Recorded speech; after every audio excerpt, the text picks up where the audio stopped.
యుద్ధం సెగ సామాన్యుడి ఇంటిని తాకుతోంది. ఇరాన్, ఇజ్రాయెల్, అమెరికా యుద్ధం మొదలైన తర్వాత చోటు చేసుకున్న పరిణామాలతో కేంద్ర ప్రభుత్వం వంట గ్యాస్ ధరలు పెంచింది. ఈ క్రమంలో నిత్యావసర వస్తువుల ధరలు పెరిగిపోయాయి. ప్రధానంగా విదేశాల నుంచి దిగుమతి అయ్యే వంట నూనెలు, పప్పు దినుసులు, నూనె గింజల ధరలు ఎగబాకాయి. కిరాణా దుకాణం నుంచి క్విక్ కామర్స్, ఆన్లైన్ మార్కెట్ వరకు అన్ని చోట్ల ధరలు పెరిగాయి. మార్కెట్లో నిల్వలు ఉన్నప్పటికీ ధరలు ఇంకా పెరుగుతాయనే సాకుతో కొన్ని చోట్ల నో స్టాక్ బోర్డులు పెట్టి మరీ వ్యాపారులు కృత్రిమ కొరతను సృష్టిస్తున్నారు. దీనిపై మరింత సమాచారం ఉమ్మడి ఆదిలాబాద్ నుంచి మా కరెస్పాండెంట్ చంద్రశేఖర్ అందిస్తారు. పశ్చిమాసియాలో కొనసాగుతున్న యుద్ధం నేపథ్యంలో ఇటు సామాన్యుని ఇంటికైతే సెగదాకిందని చెప్పవచ్చు.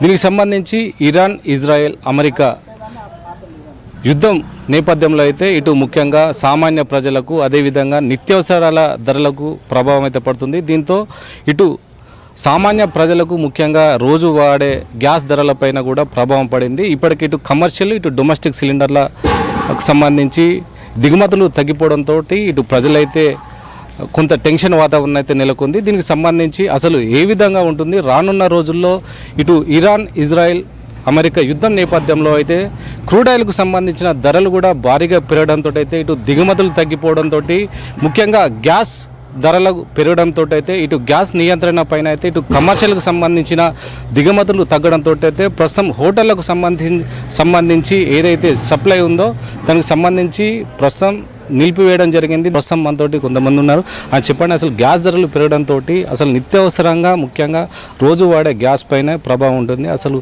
దీనిపై ప్రజలకు ఏ విధమైన భారం పడుతుంది? ఖచ్చితంగా ప్రజలకు భారం అనేది పడుతుంది. ఇది ఇప్పుడు మిడిల్ ఈస్ట్లో జరుగుతున్నటువంటి ఈ యుద్ధం ఏదైతుందో దాంతో మొత్తం ప్రపంచం అంతా కూడా అతలాకుతలం అవుతుంది. ఇప్పుడు పెట్రోల్, డీజిల్, గ్యాస్ వీటి మీద తీవ్రమైన ప్రభావం ఉంటుంది. అర్ముడు జలసంధి ఏదైతుందో ఇరాన్ ఆ ప్రాంతం నుంచి వచ్చేది, అక్కడ నౌకల మీద దాడులు చేయడము, నౌకలు ధ్వంసం చేయడము, ఈ గ్యాస్ పైప్ లైన్స్ సంస్థలు ఏవైతుంటే ఆ సంస్థల మీద దాడులు జరగడము, తద్వారా ఇండియాకు రావాల్సినటువంటి రెగ్యులర్గా రావాల్సినటువంటి గ్యాస్ సరైన రీతిలో అందటం లేదు. అయినప్పటికీ కూడా ఇండియా విదేశాంగ విధానము ఒక మంచి స్పష్టమైన వైఖరి, విదేశాలతో అన్ని ప్రపంచ దేశాలతోటి ఉన్నటువంటి సత్సంబంధాలతోటి ఇవాళ భారతదేశము ఇక్కడ ఉన్నటువంటి దేశంలో వచ్చినటువంటి కొరతని ఏమాత్రం కూడా రాకుండా ప్రజలకు నిత్యావసర సరుకులు అందే విధంగా ప్రయత్నం చేస్తానని ఒక ఆశాభావం అయితే మాకు కలుగుతూ ఉన్నది.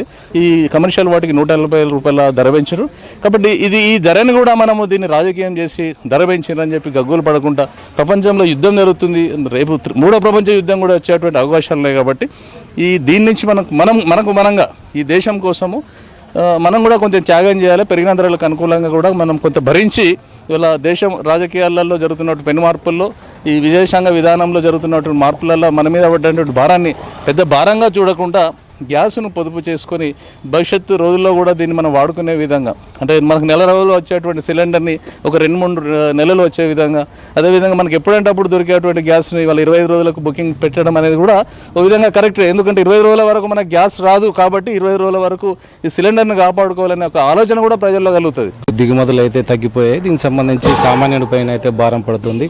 ఏదేమైనా కూడా ఇటు భారీగా ఇటు గ్యాస్ సంబంధించిన డిమాండ్ అయితే పెరుగుతుంది రోజు రోజుకు. దీంతో ఇటు ముఖ్యంగా మధ్యతరగతి కుటుంబీకులకైతే భారం అయితే పడుతుంది. దీనికి సంబంధించి మీరేమంటారు? వాస్తవమే, యుద్ధం జరుగుతున్నప్పుడు ఈ విపరీత పరిణామాలను సంభవించడం అనేది సహజము. అయితే ప్రభుత్వాలు ఆలోచనతో ఉండాలి. ఇప్పటి కూడా ఒక విషయం ఏంటంటే, అమెరికాకు రష్యాకు విభేదాలు ఉన్నప్పటికీ కూడా ప్రత్యామ్నాయ ఏర్పాట్లలో భాగంగా కొద్దిగా మనం మున్పలా కాకుండా లిమిట్గా అన్నీ వాడుకుంటూ మనం సేవ్ చేసుకుంటూ మనం జాగ్రత్తగా ఉండవలసిన పరిస్థితి. ఎందుకంటే మొత్తం ఆగిపోయినాయి అనుకోండి, మొత్తం ఆగిపోతే ఇప్పుడు జరిగేది ఏమిటి, మొత్తం ఫారెస్ట్ మీద పడతారు. గ్యాస్ లేకపోతే ఫారెస్ట్ పోతే ఇక పర్యావరణం ఇప్పటికే ఘోరంగా ఉన్నది, ఇంకా ఘోరమైన ప్రజలు ఈ పర్యావరణ రీత్యా కూడా మరణించే అవకాశాలు ఉంటాయి. కాబట్టి అదొక యుద్ధమే ఒక రకంగా చూసినప్పుడు. కాబట్టి కంపల్సరీగా ప్రజలు కూడా జాగ్రత్తగా ఉండాలి. గ్యాస్ కానీ వనరులు ఉన్నాయి. ఇప్పుడు చాలా ఫారెస్ట్లో కూడా వాళ్ళు తలుసుకుంటే ఏమైందంటే, వీళ్ళందరూ కూడా ఒక ఆక్షన్ పాడి అక్కడ మొట్లు ఉంటాయి, స్టంప్స్ ఉంటాయి. ఆ స్టంప్స్ను అన్నింటిని కూడా ఫారెస్ట్ డిపార్ట్మెంట్ మాట్లాడి మొత్తం ఆ పెకిలించుకొని తీసుకొని వస్తే మీకు వంట చెరుకు ఉపయోగపడుతుంది.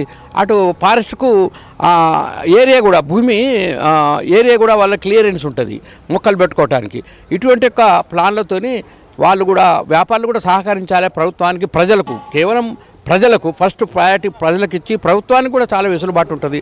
వ్యాపారాలు ఇదే సందు కదా అని చెప్పి విపరీతంగా ధరలు పెంచుతుంది, ఇట్లా కూడా ప్రజల మీద భారం పడుతుంది, అట్లా ఇదవుతుంది, ఇట్లా కూడా పడుతుంది. కాబట్టి వ్యాపారులు కూడా మానవత దృక్పథంతో ఆలోచించి వాళ్ళు కూడా ఆ స్టెప్స్ దేశ భవిష్యత్తును దృష్టిలో పెట్టుకొని వాళ్ళు అడుగు ముందుకేయాలని చెప్పి మనవి చేస్తున్నాం. ఏదైతే ఇటు కమర్షియల్ కానీ డొమెస్టిక్ సిలిండర్లకు సంబంధించిన సప్లై అయితే తగ్గిపోవడంతో అయితే సామాన్య ప్రజలకైతే భారం అయితే పడుతుంది. దీంతో ఇటు కేంద్ర ప్రభుత్వం కూడా దీన్ని సంబంధించి ఏదైతే సబ్సిడీ కింద ఇవ్వాలని అంటే సామాన్య ప్రజలు కోరుతున్నారు. అదేవిధంగా హోటల్కు సంబంధించిన వ్యాపారస్తులు అధిక ధరలు పెంచకుండా సరిచూసుకొని జాగ్రత్తగా వాడుకోవాలని అయితే మనతో చెప్తున్నారు. ఏదేమైనా కూడా రానున్న రోజుల్లో మరింత సంక్షోభం ఉండే విధంగా ఉంటుంది. ఏదేమైనా కూడా దీనికి సంబంధించిన నిల్వలు జాగ్రత్తగా చూసుకొని వాడుకోవాలని అయితే చెప్తున్నారు.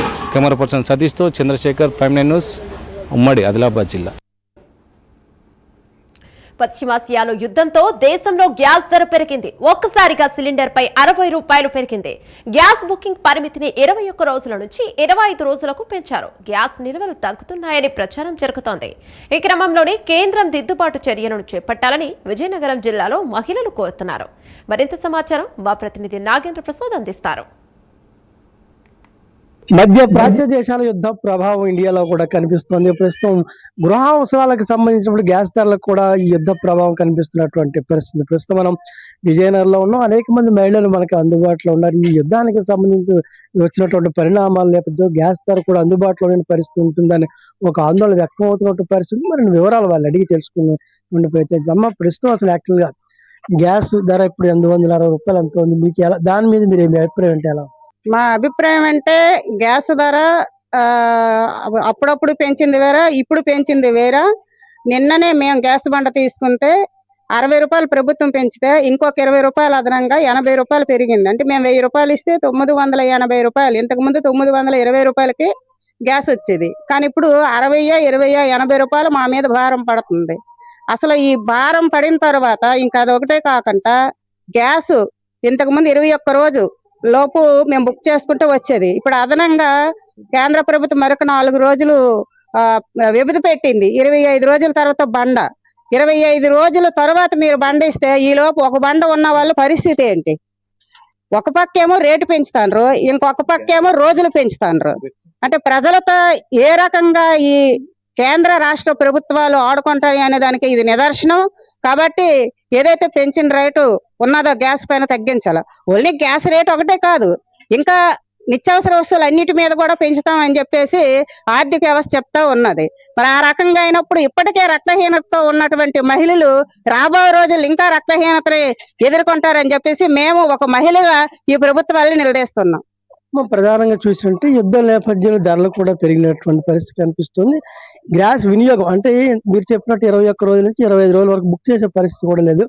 ఎటువంటి జాగ్రత్తలు తీసుకోబోతున్నారు మహిళలు ఈ నేపథ్యంలో? ఇప్పుడు జాగ్రత్తలు తీసుకోవాలండి. ఎందుకంటే అందరూ పేదలు, మధ్యతరగతి వాళ్ళు, అలాగే ప్రభుత్వ ఉద్యోగులు కూడా ఉన్నారు. ఉన్న వాళ్ళు ఒక రకంగా వినియోగించుకుంటారు. కానీ ఇప్పుడు కట్టెలు కొనుక్కుందామన్నా సరే కొనుక్కోలేని పరిస్థితిలో ఉన్నటువంటి పేదలు, రోజు ఇళ్లలో పనిచేసుకున్నటువంటి పేదలు గ్యాస్ ని వినియోగించుకోవడానికి చాలా కష్టం అవుతుంది. ఎందుకంటే నిన్న మాకు చెప్పిన ఆయన 1500 రూపాయల వరకు గ్యాస్ పెరగొచ్చు, అలాగే 25 రోజుల తర్వాత గ్యాస్ వస్తుందని చెప్తున్నారు. 1500 రూపాయలు పెట్టి మేము గ్యాస్ కొనాలంటే రోజుకి 50 రూపాయల గ్యాస్ ఒక పక్కన మహిళ పెడితే గానీ ఆ గ్యాస్ కొనడం అవ్వదు. అంటే 1500 నెలకి గ్యాస్ ఒకదానికంటే మిగతా కరెంటు బిల్లు, మిగతా నిత్యావసర వస్తువులు చాలా ఇబ్బంది పడతారు ప్రజలు గాని, మహిళలు గాని, ఎవరైనా సరే. దీని ఒక తాత్కాలికమైన ప్రభావంగానే చూస్తారంటే ఈ యుద్ధం నేపథ్యంలో మాత్రమే పెరిగింది కాబట్టి తర్వాత మళ్ళీ తగ్గే అవకాశం ఉందని మీరు భావిస్తారు? తగ్గే అవకాశం ఉండడానికి నిన్న ప్రకటించినటువంటి ప్రకటన యుద్ధం మీద ఇంకా 19వ తారీఖు వరకు, అంటే మరి ఇంకొక 9 రోజులు వరకు యుద్ధం జరుగుతుందని చెప్తున్నారు. ఈ రకంగా ఏదైతే ఇంధన ట్యాంకర్లు ఉన్నాయో వాటి మీదే యుద్ధాలు జరుగుతాయి. కాబట్టి ఇంకా పెరుగుతుంది కానీ తగ్గదు. కాబట్టి మన కేంద్ర ప్రభుత్వం నోరు తెరవట్లేదు. అసలు మోగోళ్ళకు మనము ప్రధానమంత్రి ఉన్నారు, మన ప్రధానమంత్రి సమాధానం మీద మన కేంద్రంలో గాని మన రాష్ట్రంలో గాని రేట్లు పెరగాలన్నా తగ్గాలన్నా చెప్పేసి నరేంద్ర మోడీ చేతుల్లో ఉంది.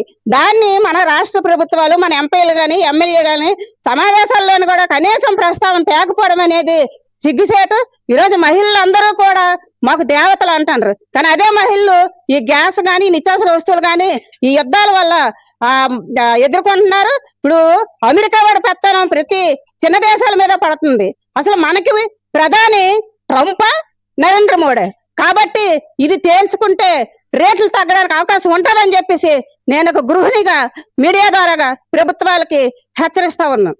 ఇది మనం చూసినట్లయితే ప్రధానంగా యుద్ధం తాలూకు ప్రభావం వల్ల గ్యాస్ ధరలు కానీ నిత్యావసరాల ధరలు పెరిగే అవకాశం ఒక అభిప్రాయం వ్యక్తం. ప్రధానంగా చూసినట్లయితే ఏదైతే 25 రోజుల వరకు బుక్ చేసే అవకాశం ఉన్నటువంటి నేపథ్యం గ్యాస్ పొదుపుగా వాడుకోవాల్సిన పరిస్థితి కూడా ఉన్నటువంటి పరిస్థితి కూడా కనిపిస్తుంది. ఏదేమిటికి కూడా ధరల నియంత్రణ చేయాల్సినటువంటి పరిస్థితి తాత్కాలికంగా యుద్ధం ఎంతకాలం కొనసాగుతుంది అంతవరకు ఉన్నట్టయితే కొంత బెటర్ అనేటువంటి అభిప్రాయం కూడా వ్యక్తం చేస్తుంది. భవిష్యత్తులో ఇటువంటి మళ్ళీ ధరలు పెరగకుండా నియంత్రణ చేయాల్సిన అవసరం కూడా ఉందని కూడా మళ్ళీ అభిప్రాయాన్ని వ్యక్తం చేస్తున్న పరిస్థితి మనం చూసాం. కెమెరామెన్ కిషోర్ తో రాజేంద్ర ప్రసాద్ విజయనగరం.